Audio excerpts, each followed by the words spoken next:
大家好，今日同大家介紹孟子嘅不忍人之心裏邊嘅內涵同埋當代應世價值。孟子嘅不忍人之心出自《孟子·公孫丑上》，佢主張人性本善，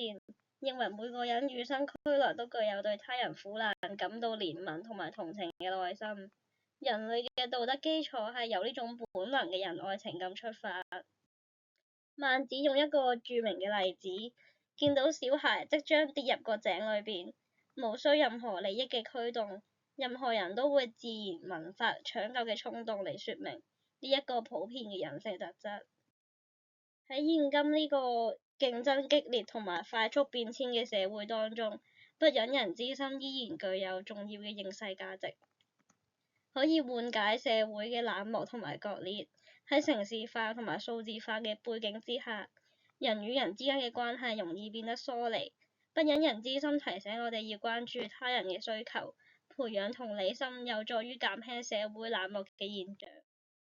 孟子嘅不忍人之心強調人性本善，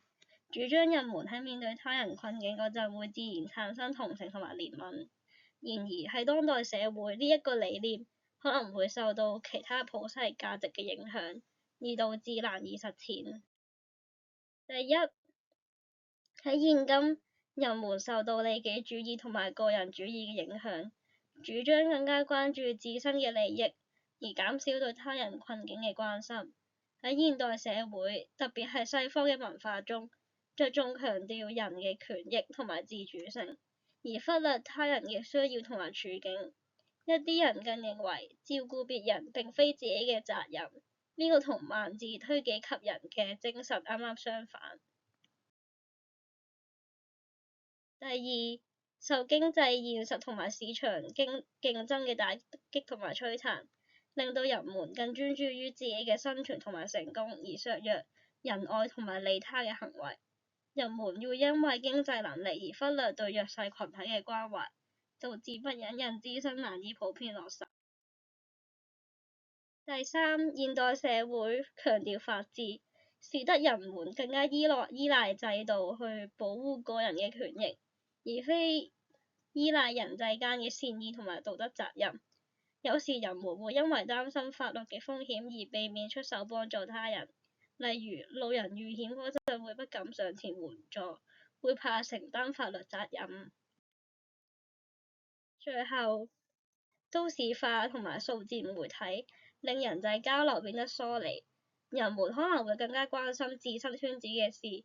而忽略陌生人嘅需求。喺一啲社會環境當中，人們會因為害怕被利用或者遭遇詐騙，而對幫助人哋嘅行為保持警戒，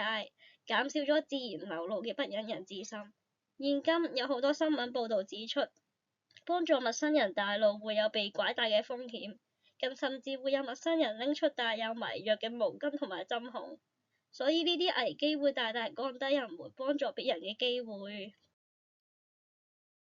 但正正因為我哋身在現代社會，對道德應該要有更高嘅要求，先至可以應對生活上突發嘅事情，甚至可以以自身嘅行動去影響他人。社區上面有好多非政府團體與當地嘅社區合作，舉辦活動關懷弱勢人士，例如街坊關懷計劃，由非政府組織推動，由香港基督教服務處、香港社會服務聯會同埋香港家庭福利會嘅參與。佢哋有志願者定期探訪獨居長者同埋弱勢群體，提供生活上面嘅支持，例如上門關心、作心理輔導同埋購買物資嘅服務。喺孟子《公孫丑上》中，孟子提到人之有是四端也，由其有四體也。呢句說話表明，仁義禮智嘅道德端緒係如同人嘅四肢一樣，應當從小培養，並隨住年紀嘅增長加以充實。